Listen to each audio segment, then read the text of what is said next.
So thanks, guys. Our first session is going to be extreme nailing, pushing the envelope and indications in 2024. So thank you guys for coming. And thanks, Dr. Sorkin. Can everybody see? Okay, you're seeing what I'm seeing down here. Awesome. Dr. Sorkin, can you hear us?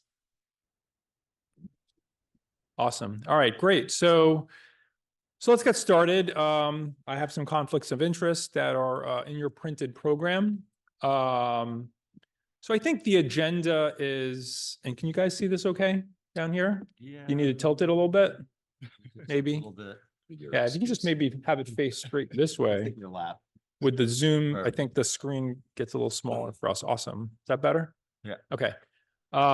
So I think the question is, can we do a nail if it's that distal, right? So we'll have a case that comes in and, that's the question often asked, like, I'd like to nail it, but isn't that a little too distal?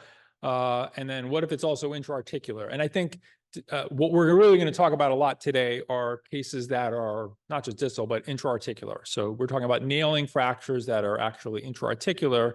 And I'm going to focus really on distal femur, proximal tibia, and distal tibia. So here's our panelists. Dr. Samir Mehta is from Penn, Dr. Gene Shaffer at Einstein, Dr. William Ryan from Jefferson, and Dr. Anthony Sorkin on the Zoom call from Indiana University. So thank you guys all for being here. So I Googled extreme nailing, and this is what came up, which is probably more impressive than anything you're going to see in any of the clinical slides today. Kudos to whoever's able to pull those off. So I'll start with distal femur fractures. And I'll start with a case. There's going to be a lot of case-based discussion at the podium today for most of the sessions. So we'll all do them maybe slightly differently. I'll start with this case. Here's a gentleman with an open distal femur fracture from a motor vehicle crash. Here's some radiographs. The patient underwent a debridement, external fixation. You can see the reduction looks like, the shaft still wants to come out the skin, but that's what we got. The CT scan, a couple of axial slices for you here showed that, it's intraarticular. And I gave you a couple of 3D recon images. So kind of gave you a sneak peek already. So tell me what's your thought process, Dr. Ryan, when you see this case? It's an open fracture. He's an NX fix. I'm not even sure it's at the length, but what are your considerations? Yeah. So if you go back to the X-ray view, just looking at and assessing this fracture. So looking at the whether this should be treated with primary plates or nails, I usually look at it and where I'm going to get column stability. And for this, you can see that there's a large component that extends very proximally medially. And it looks like a simple articular fracture, but there's a lot of metadiaphyseal comminution. And so I think for this, certainly when there's a pattern like this, it's reasonable to reconstruct the articular block, and then to span that zone of the metadiaphysis that's highly comminuted, just to provide stability. Okay. Dr. Mehta, what would be your definitive treatment of choice, do you think, for this one? I think, given what you have, I think the key here is, will you have the ability to have good distal fixation when you reconstruct that articular block? And with some of the modern retrograde nails that provide multi-planar fixation into the articular block there, and they have very distal fixation as well, as long as you position your intramedullary implant well, you should have multiple points of fixation into that articular block after you reconstruct it. I think the key is if you're going to do this with an intramedullary nail, that when you reconstruct that articular block, that you don't inhibit yourself from being able to put your intramedullary device in. And I think that's where I sometimes run into problems. You start to put in some mini frag screws, some 3-5 screws. If you're going to use bigger cannulated screws, you run the risk of, again, interfering with your intramedullary implant. So I think this is one that you could fix the intraarticular block first, and then you're putting a metaphyseal extraarticular fracture back together again. If I needed a supplemental plate, I would think about it, but I don't. If this is a young person. Yeah, 40, yeah, 40s, that's young for us. 40, yeah, that's young now. So I think in a younger person, I would not opt for like a dual plate construct or a nail plate construct. If they were geriatric or elderly, then I would maybe supplement with a lateral plate to allow for immediate weight bearing. Okay. Dr. Shaffer, what are your thoughts? Is this something that you would consider doing, or would you do something differently, or at your center, are you seeing it done differently, or what do you think? I mean, I think it looks great. I think that, and sort of on top of what Samir said, that the reconstructing the articular block, getting the cartilage back nice and smooth, but at the same time as you don't want to interfere with your implants, you want to make sure that you get alignment, especially corona plane alignment, back as perfect as you can, avoiding varus, things that are, if you get the cartilage back very in a nice anatomic reduction for the cartilage surface, but then the coronal plane's a little bit off, that is not as good as well. So this looks terrific. I think you have the advantage both of the intramedullary device for the healing and then the restoration of the surface, cartilage surface. So Dr. Sorkin, do you have any experience with this sort of linked implant where you have these sort of like a plate device that links to the screws and also has ability to put additional screws? Some of my partners here are using it. I personally have not used this particular device, but the old school way of doing this is just to get some sort of a large frag plate to put some buttress fixation across the metaphysis. So we've done that and put some cross locks through it in the past with some success. I would say that for this particular case and other simple articular patterns, one of the issues that you can run into occasionally is just using wires to secure the articular surface and then inserting a nail and then having the simple pattern split apart while you're inserting the nail, which is one of the issues brought up repetitively about this. So I noticed that there's no small frag screws or other screws securing the articular block here. Something that I think I would do a little differently, maybe, and this looks fantastic, by the way, is I would put a couple screws in outside of the nail and maybe several screws, because invariably what you find is that one of your screws will interfere with those crossing screws. A lot of nail designs have that second and third screw coming in at oblique angles. And so I think it's good to put in multiple options. That way, if you have to take one out, you're not losing the security of your articular block. Yeah, I've found it challenging. I haven't used this particular device construct a ton of times. I've done it a handful of times. I still, in my mind, am not completely sure where all those screws are heading in space to sort of, where I can avoid them by putting the independent screws in. So I've done a couple where, like traditionally putting in separate lag screws and then, nailing and knowing where the interlocks are going to be, that I'm avoiding it. With this one, I've had a few cases where, I put those screws in and then they're right in the way of one of these other screws from the nail. So I just kind of have to figure out where these map out in space so that, the independent lag screws can be in there as well. So I think it's a great point. So here's a similar case. This is a patient I'm still treating right now. She is a 49-year-old female, polytrauma. So very similar. So I'm not going to go through the whole thing. But also had an acetabulum on the other side, had a forearm fracture. This is an open injury. I don't know. Dr. Ryan, would you have considered something different for this, given what you see here? I didn't show you any CT scans, but I can tell you it's similar to the last case. Patient had initially did have debridement and external fixation and had a bunch of other procedures done. I think we fixed the forearm at the same time that we did this femur and plateau. So I don't use this implant that often with the attached plate. I think the just the way that it goes in, I could probably like percutaneously pass a large fragment distal femur plate with just as much kind of anatomic insult. And I do like the stability more proximally. And so I think this looks totally appropriate. The nail, it looks like the lateral distal femoral angle looks good on your 3-month post-op visit.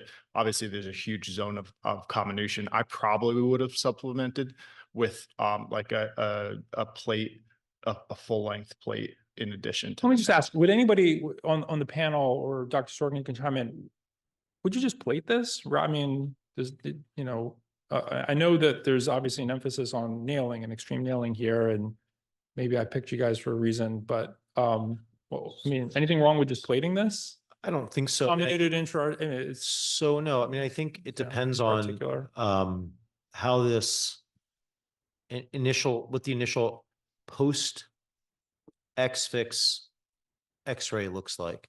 And so if you get a good frame on this and everything is lined up and you've got your length alignment rotation restored and the frame is an anteriorly based frame and you can perk your articular block with a couple of screws and percutaneous apply a plate.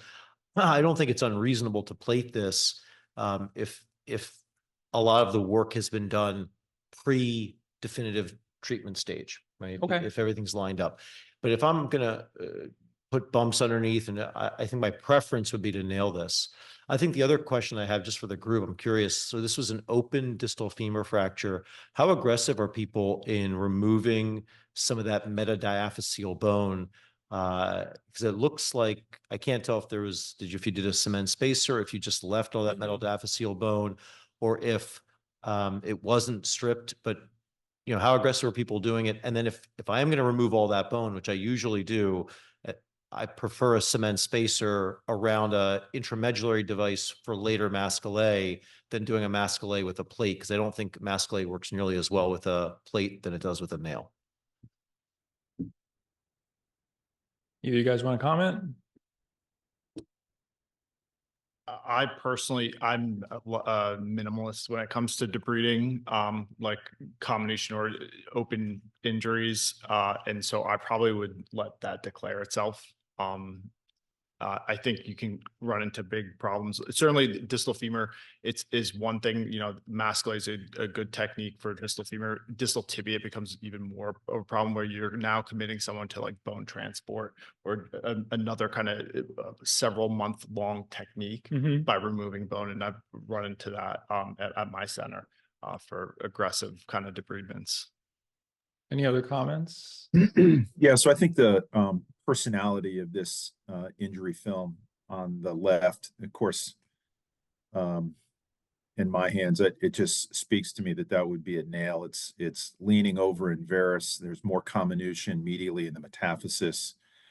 And I'd be very worried. We don't have a scan. I'd be worried. I'm going to do an arthrotomy in this and look directly into the notch and make sure that the width of the femoral condyles is as accurate as it can be. I think that's one of the issues when you're just clamping this closed and you're trying to percutaneously fix these. Sometimes that there's comminution you're missing in the notch that can get squeezed out of the way. So, and I'm still pretty aggressive. So I would do an arthrotomy and extend it a little bit proximally, and depending on what kind of open we're talking about. But if there's a large wound and I'm convinced the shaft came out, then I'm probably removing a lot of that, nailing it, and putting in a block for later mascule, much like Samir was talking about.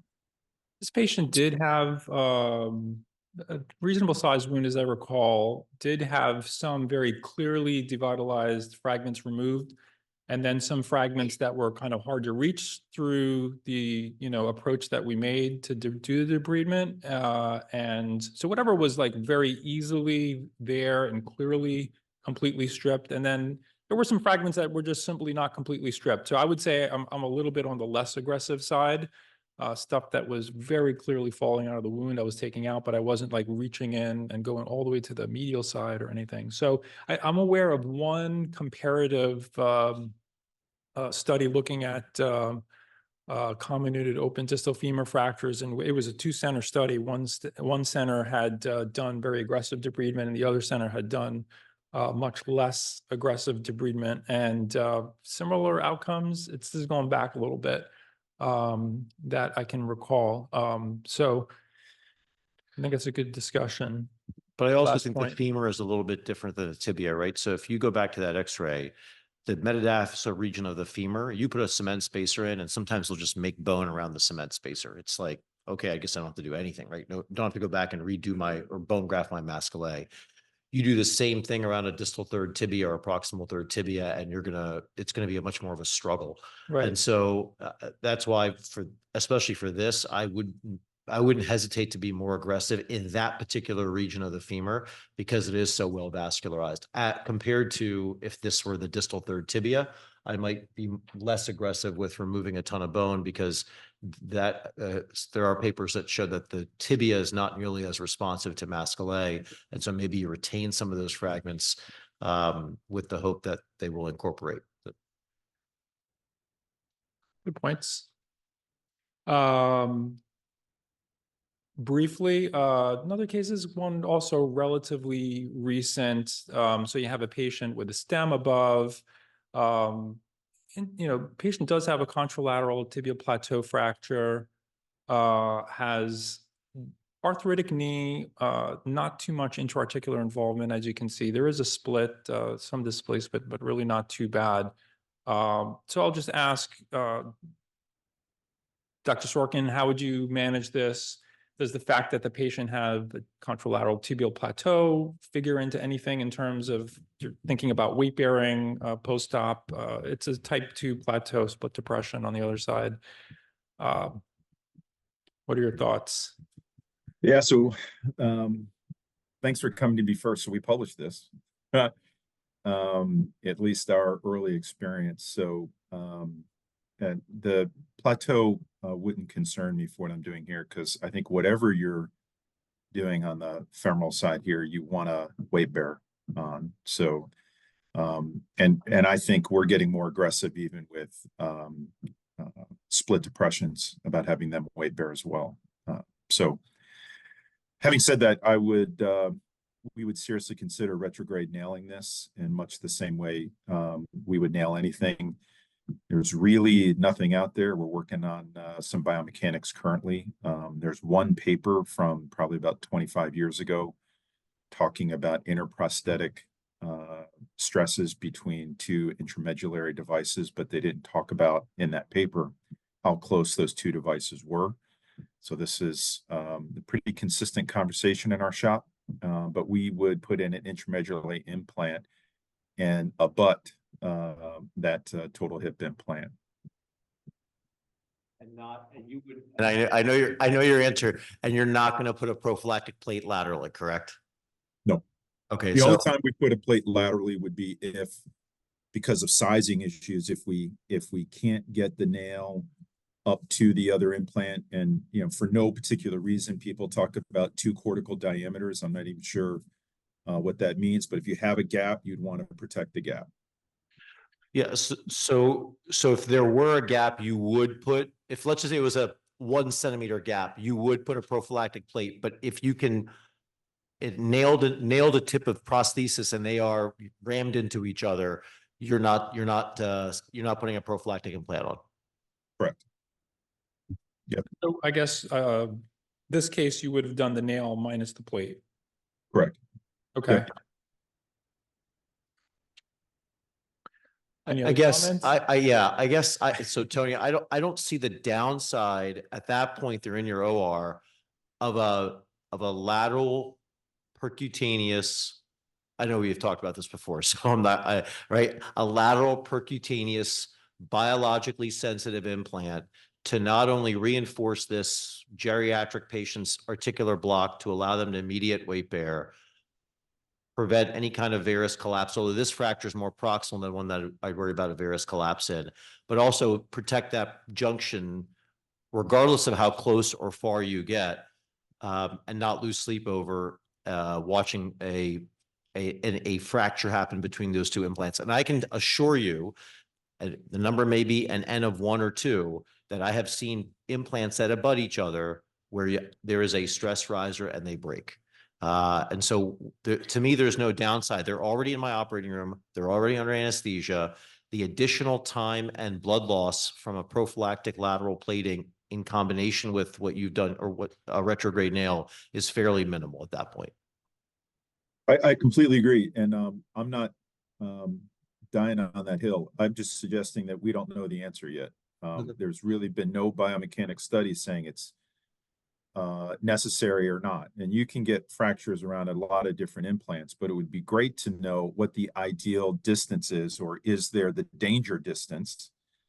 And the population health part of me would just say that, I don't know, whatever your contract is for that plate, the plate's more expensive than the nail. And so you're almost doubling your implant costs. And I'm all about that if we can prove that it's absolutely necessary more than just anecdotally. I see everything you're saying is absolutely correct. You're there and slip it in. It doesn't have to do with blood loss. For me, it's cost and necessity, but I'm first to admit that we don't know the answer here. And it'd be fabulous if we could get it done. And I agree with you. I don't understand what 2 cortical diameters means. I don't know how to measure that. I'm not sure what diameter I should be doing. I don't even know what diameter means. So that's part of the problem. And so I agree. For me, if there's any gap, even large, small, I tend to just prophylactically stabilize across it. And then I don't have to lose sleep. But I've seen people, they'll put a little short plate on, and that doesn't do anything either. I mean, you have to go long. So to your point, you are putting a large implant on the lateral side. Let me get to Gene. I was just going to ask, what do you do about a cement mantle? If I can get into it, I do. I'll drill into it and put screws into it if I can. Actually, it's great. It's great fixation. Yeah, for what we do, we just bang the nail right up against the cement mantle. We pretend the cement mantle is part of it. Does anybody have any experience with this? I don't know if you know what I'm referring to. So this is another proprietary implant in which you put in this device and then you kind of like it, inflates and gets hard inside the canal. It cures and then you can drill through it. Anyone have any experience doing this? Dr. Sorkin? We are in the standard IU Health 1 year to getting approval for anything. So we're in the middle of the battle. I think the distal femur, the periprosthetic distal femur, is the one area where we're interested in using this. I know this is used all over the place in pelvis and in humerus and all the things, but I think shoring up the medial side of a highly comminuted periprosthetic fracture, or lateral, but is the one real issue I think that we would use this for. And no, I want to use it. We're just waiting for it. Okay. Yeah. I mean, there it is right there. So the indication that you mentioned, at least. Yeah, certainly not a lot of evidence for that, but just a novel device that we're starting to see used for that indication in particular, as well as many others. I'm not going to go through an exhaustive literature review. And honestly, we really don't have great literature when we're talking about nailing these intraarticular distal fractures. But that being said, it's not novel. I mean, there are papers going back 30 years on doing this. This is just, this was a award-winning paper at the OTA meeting. This was published recently in the JOT. Actually, I also did a podcast interview with the first author recently. That's on the OrthoClips podcast. And it's a good paper. They found, and this was really just nails versus plates for really distal femur fractures, in which they found that similar outcomes. So basically they were saying, you can nail these, was one of the conclusions. But they said that surgeons tend to have, they will tend to allow patients to weight bear more when they do a nail. Really small series, and another paper that I just wanted to show, looking at retrograde nailing of comminuted intraarticular distal femur fractures. Again, small case series. We don't have a lot of great data. I think these are some of the take-home points that I'll outline. I think simple intercondylar splits, so an AO type 33C1 with diaphyseal extension, for me, is probably a good indication to consider a retrograde nail. But you should seriously consider multi-planar interlocking screws, newer nail designs that have multiple screws. You may have to consider blocking screws to prevent deformities or motion, or so-called bell clapper. As you heard, you may want to also consider nail plate combos, especially if you want to weight bear early. So I do want to move on to a couple of proximal tibia cases. Here's a 37-year-old male I took care of in the probably late last summer. Isolated type 2 open tibia fracture, 5-centimeter medial wound that gave us a little bit of trouble, had a couple of debridements, and was treated with an external fixator. And that's how he looks like in the fixator. Gene, what are you thinking in terms of definitive management? I do have some scan images for you too. So that's hopefully gives you a little bit of a picture of what's going on. Yep. Yeah, thanks for the x-rays. So, I do like to do nails for almost all the long bones. And then if you can get the articular surface back and the alignment back, that's the key points here. So maybe a little bit of a challenge on the articular involvement, but put that back together first and then try and nail it. Okay. Dr. Ryan, what do you think? So if you go back to the CT, it looks like it's a pure like A to P split. And so nailing the proximal tibia, it can be very difficult to nail it, but I think this is particularly good for percutaneous fixation of the articular block because of the orientation of that simple fracture line. And just because the surface plating options are not good for that orientation, to be actually perpendicular to the fracture line. I think control of the proximal segment can also be a problem with this because of the large metaphysis. So certainly I probably would use adjunctive blocking screws if I was thinking about nailing this, but there's a lot of combination on the lateral side. I don't think that would probably preclude be using a lateral plate. It'd have to go pretty long. So I think nailing would be a reasonable option for it. Dr. Mehta, thoughts? So as much as I like nailing long bones, proximal third tibias still scare me a little bit in terms of intramedullary fixation. Does the orientation of the fracture line in this case make you more or less concerned, or is it like the posterior comminution? In general, proximal third tibias that are intraarticular, as much as I would like to put an intramedullary device in, I think the challenges with getting the sagittal plane balance right, particularly with the Herzog bend and the entry point, make it challenging. And so you're putting in blocking screws or mini frag plates or K-wires or clamping. And by the time you're done, I can do it much more efficiently and with a like a large frag, like a construct like this, percutaneously for this particular fracture, probably more efficiently and feel better about my reduction and maintenance of my reduction in a proximal third tibia. I will say that when it comes to distal femurs and distal third tibias, I'm completely the opposite. I'd much rather do an intramedullary device, but I would do exactly what you did here, or whoever did this case in the panel and played it. Yeah, so your thought process is kind of what my initial response was too. And yeah, I've had some cases that were like this, that have really struggled doing a nail, and you're doing like a million different things, and you're taking the nail out and sort of, because you put it in, and even though you blocked everything, it still recreates a little bit of deformity. So Dr. Sorkin, he comes in 2 weeks post-op, and he's a super nice guy. He's this little guy too, and really nice laborer.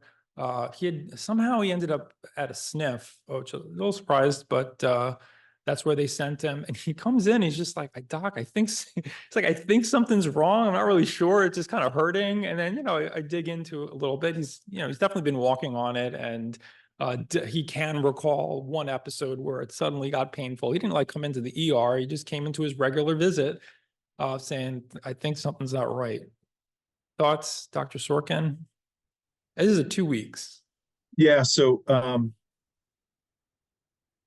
so I, to be fair, I'm no secret, I would have nailed it from the beginning. But now this has got to get fixed, and I would take the plate off and nail it. If you go back, can you go back to your 3D CT? So one of the things we tell the fellows all the time is an open wound is an indentation. So if this is an open injury, you debrided a couple times. Medially, yeah, medial wound. Yeah, ideal, no problem there. So I would, you want to clamp. For me, what I would have done is that cortical fragment that you see is tucked around, blocking the reduction of the articular surface. You see how it's gapped. So I would probably pull that out or pull it out of the way and clamp all the way down to where you see the medial lining up. That medial fragment actually has the extensor mechanism. So I notice on the post-op x-ray, there's a hinge knee brace. I'm sure it's to keep that from kicking forward or to protect flexion at any rate. But the challenge that I see in these cases is if there's something open and you can put a little mini frag plate on it, the debridement, the injury is already through the soft tissue, so much the better. But for this case, I would probably not nail this. I would in fact do an arthrotomy and flex the knee about 60 degrees. Eastman in 2010 talked about the best flexion to get to the appropriate start point, which is a little bit more anterior and or posterior, however you want to look at it, in the proximal tibia. So you have to flex the knee. I'm not suggesting that you still can't do your suprapatellar instrumentation and all the things, but you got to get your starting point off the anterior portion of the tibia. So arthrotomy, flexion, and I would have nailed it. For this case here, yeah, I mean, I would take the plate out and put in a nail. And you see it's always easy to be the guy on Zoom far away, so you can't throw anything at me. But the start point here is a little more anterior than I would have been.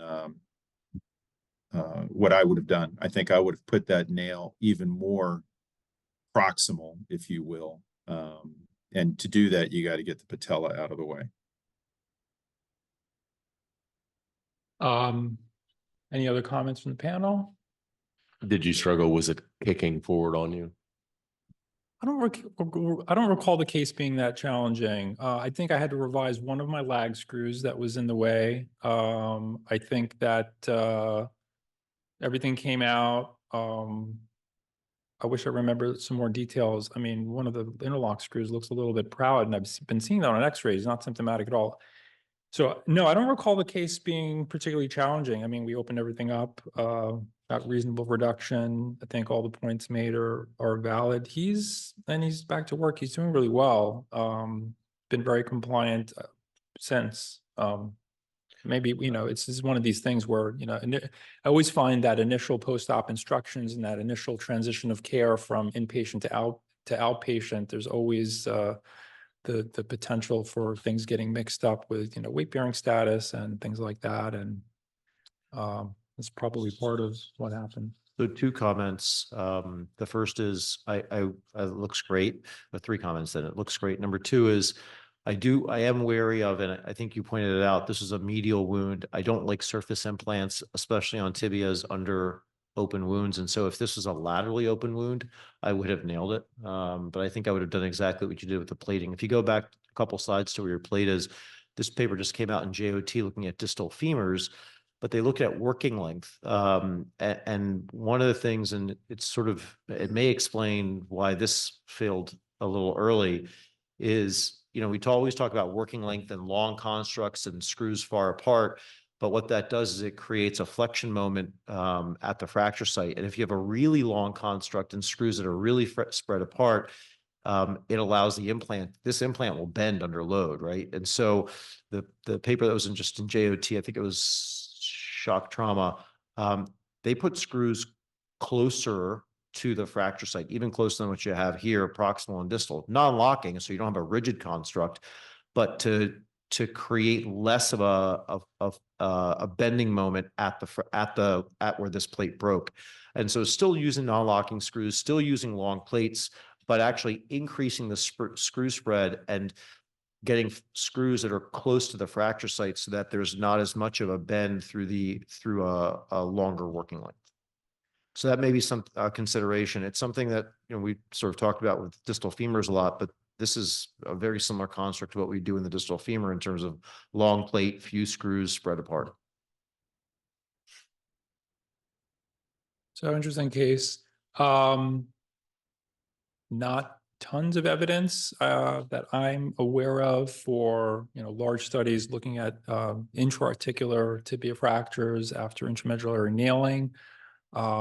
This is a relatively recent a retrospective review that talks about just a slightly related issue in terms of weight bearing. So we haven't talked about this a ton, but you know, when you do intramedullary nailing of these really proximal fractures, can you weight bear them? And they found that it was relatively safe. The same group has done multiple similar studies.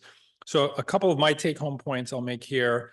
There is plenty of room proximally to keep your articular fixation away from a nail if you choose to do intramedullary nailing and there's an intraarticular fracture. So the fact that it's intraarticular doesn't necessarily mean you can't place the appropriate implants to address your articular reduction and fixation. But of course, be prepared to use blocking screws, adjunct reduction methods. You heard about a lot of them already if you're going to do nailing of these. Okay, we have about 10 minutes left. We have some distal tibia fractures. I have a lot of cases here. I'm not going to get through all of them, so I'll probably get through a couple and then we'll wrap up. Why don't you take us through this? Okay. So this is a patient I had. He was a 28-year-old. He had multiple gunshot wounds. Most pertinent for this one was he had a type 2 open distal tib fib fracture. And so when I met him, he was intubated and sedated. He still had like a 3 centimeter open wound that was just proximal to his medial malleolus, and then a small posterior ankle wound. And so these were his presenting x-rays. And then when I first saw these, I had to do a double take because I thought that the tibia had like split in half, but that's his fibula. And then here's his I think this is in the trauma bay, they probably got a CT.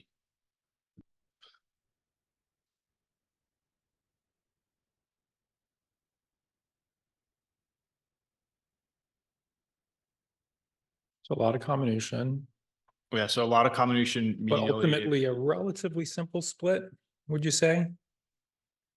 That was my assessment, that the articular involvement was relatively simple pattern. And so this was day one, put him in a spanning frame. And I usually treat a lot of my like tibias with traveling traction initially, even if I'm doing it just in the operating room to take it off, just to regain length. And so I put him in that sort of frame rather than a delta frame to keep my nail path clear, thinking that I'd eventually nail. Let me ask a question to all the panelists. So when you have, when you're taking a patient for external fixation, whether there's an open fracture or not, and you have, let's say, a simple intraarticular component, or, you know, it could be, you know, true pilon fracture, whatever it may be, but you're not doing definitive fixation. How often are you kind of just getting a clamp out and putting in a couple of lag screws, or even if it's for a major extraarticular fragment that you know is going to scar in, do you ever do that, or how often are you doing that on that first? And when you know you're coming back, and you don't know maybe who's coming back, maybe, you know, you're just the person doing the debridement and the X-fix. I would say not very commonly, maybe 10% of the time, but certainly when it seems like it's right to do, for sure. Mm-hmm. If I'm not going to be reopening that wound, if it's in a tenuous place like the distal tibia, I'm staring at it, it's clean. I have a good read, and I already have a vision for what I'll be doing for definitive fixation. Then I will go ahead and put some what will be my definitive articular fixation in, so I don't ever have to go back again. But if I'm confused about what I'm going to do, I don't have a clear operative plan, I'm worried about contamination, I'm going to be reopening the wound and looking at it again, then I don't typically put definitive articular fixation in on the first go round. Dr. Sorkin? Yeah, so it wouldn't be very common. Schatzker for fracture dislocations come to mind, where it's a pretty significant dislocation and you get it pulled back together, put a clamp in just to get the articular surface close. I'll also do that for any major cortical fragment that is putting pressure on the soft tissue. Sometimes I'll put a clamp on it and put a single screw across it just to keep the soft tissue protected. But something like this would be, you're doing the debridement and you may not want to open that wound again. I think I love putting the block back together, especially in a simple pattern. Okay. Yeah, it's not something that I would say I do routinely. And again, we're talking about, addressing on the night of injury or the next, or so this is where it's oftentimes not the definitive treatment or not the definitive treating surgeon who's doing it. It could be the spine person who's on call and they're going to pass it off. So I think it's a really good question. And I would say that it is something that personally in my hands, when I've been that person doing it, I have done a few times, and I've even done it, like I said, for I mentioned pilons. If you have, because pilons, I feel like you're going to be waiting a really long time. And sometimes when you go back to fix them, you're like just digging out scar tissue. And you just kind of, I've had some cases where I was there and even if it wasn't a perfect reduction, I mean, I put a screw in and got something that really, really, I think made my life a lot easier when I had to come back later to address it. So it's interesting, you did that here. And you want to walk us through the rest of this case? Yeah, and then I just want to make one comment too. So I think the devil's in the details of also how it's done. So I do the debridement, and those instruments are kept separate, and then I re-prep and drape with ChlorPrep. Okay. And before putting in the hardware, just to kind of minimize cross contamination. And then, so I think these are just my final x-rays out of the operating room after everything's done. This is looking at the post-operative CT scan, kind of just assessing the articular reduction, and then my planning for my definitive fixation. So you can see there's a cortical fragment that I was not able to access. I did this through the open traumatic wound. I didn't want to go back through the open wound. And so that was my rationale for doing that on day 0. And I think a lot of times when you have tenuous tissues, it's hard to add a secondary insult to them. And fracture fragments are a lot more mobile early on. And so if I can make a more complex pattern simpler on day 1, that's my rationale for kind of breaking it down into a stepwise fashion. Gene, is this a fracture you would consider nailing? Yeah, for sure. I think that you have good restoration of the articular surface, and then concentrating on your alignment, especially distal tibia. And then the blocking screw is perfect. You want it there to not only put you in the right direction with the reamers and the nail, but also probably leave it in and get additional, 3-point bend fixation kind of stability for your construct.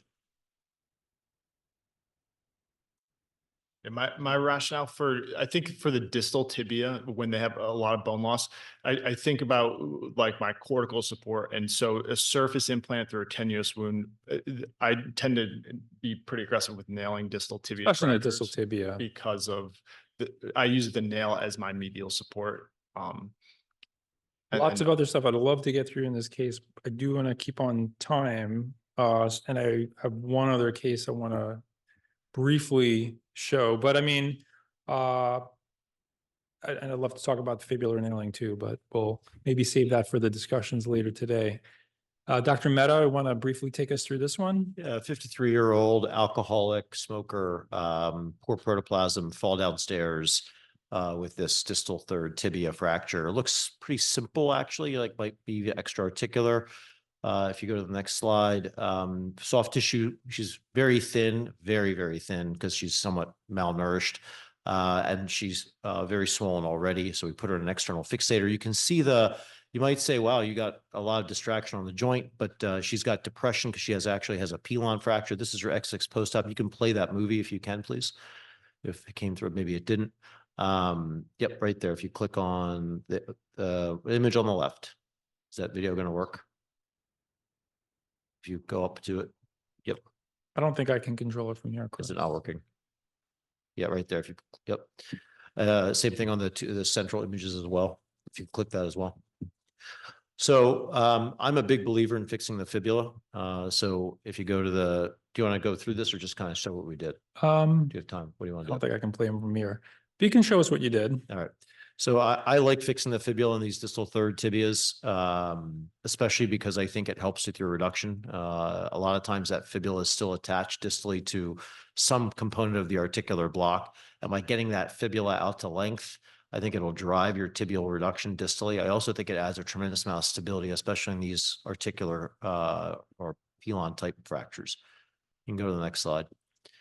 And so I'll do some mini frag fixation, a supplement. You can see that she had a vertical medial malleolar fracture or distal tibia, and then the articular crush there you can see on the lateral sagittal view.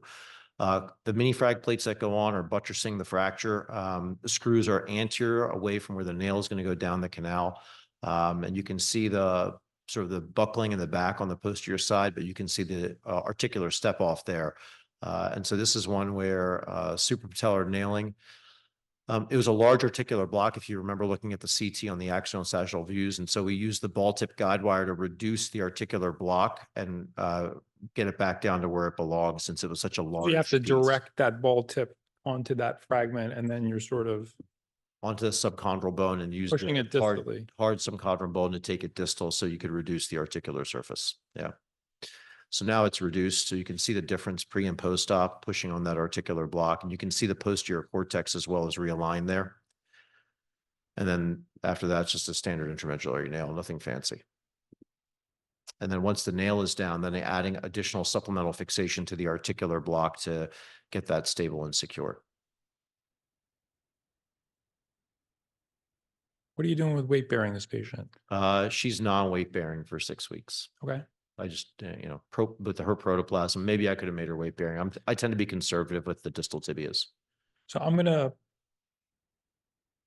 pass through a couple of other great cases we had. I left them here just in case, but I knew we were probably not going to get to everything. But while you're doing that, can I just ask, Tony, are you pretty aggressive with fixing the fibula with these? Yeah, absolutely. Yep. So whether with a plate or I'll use like 150 millimeter pelvic 3/5 screw retrograde. Yeah, I'm fixing. I love the 150 millimeter screw. That has gotten out of all the techniques, I think that's the one. The problem is it only goes up to 150 millimeters, but if it's in that range, that for me in my hands has worked out the best, I think, if it's reasonably length stable. So as I mentioned, same group has looked at weight bearing in really, really distal, extra-articular distal tibia fractures. Again, slightly related topic of can you weight bear these when they're so distal? And they found really, minimal complications. Weight bearing studies, unfortunately, you never know, like, did they really weight bear? Did they not? All you know is the patient, the physician orders that were given. So it's challenging to know really how much weight they put on it. And biomechanical study, interestingly, that this one here addresses the question of is it biomechanically better to fix the fibula or just put a whole lot of extra distal locking screws? So interestingly, at least in their model, the way they set it up, this particular study found that having more distal locking screws is probably even better than fixing the fibula. But I would say that in a lot of really distal tib fib fractures, I do try to do something with the fibula, at least to provide some like bending support. One thing we didn't mention, but I think is worth saying as a take-home point, it was in some of the cases we didn't get to, is don't forget to stress the syndesmosis at the end of the case. When you have really distal tib fib fractures, sometimes you'll be surprised. Definitely consider utilizing additional multiplanar distal interlocking screws. Consider fixing the distal fibula.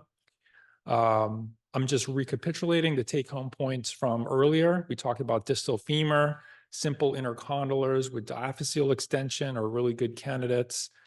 In the proximal tibia, remember, you do have room to do a nail and fix the articular surface in a lot of patterns.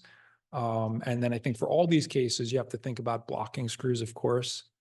And I think there's some general take-home points maybe to say is that I think you can nail many AO type C1. And if you don't know what the AO classification is, it is an articular fracture that has a relatively simple intraarticular pattern and is not comminuted at the intraarticular level. You still might need to open the joint for ORAF, so be prepared with your surgical approaches to visualize the joint. We talked about nailed plate. Sometimes that's an option. You saw a lot of those here. Consider blocking screws, bumps, a lot of adjunct techniques, just like you would with an extraarticular sort of extreme fracture rather than the mid-diaphysis, and generous use of multiplanar interlocking screws. So thank you very much. I'll make a plug for the YouTube channel and podcast series. It's free, there's no ads. And these recordings from today's meeting actually, and all our previous meetings here are up on the YouTube channel there. So I want to thank our panelists, Drs. Sorkin, Mehta, Ryan, and Shaffer for a great first session. Thank you.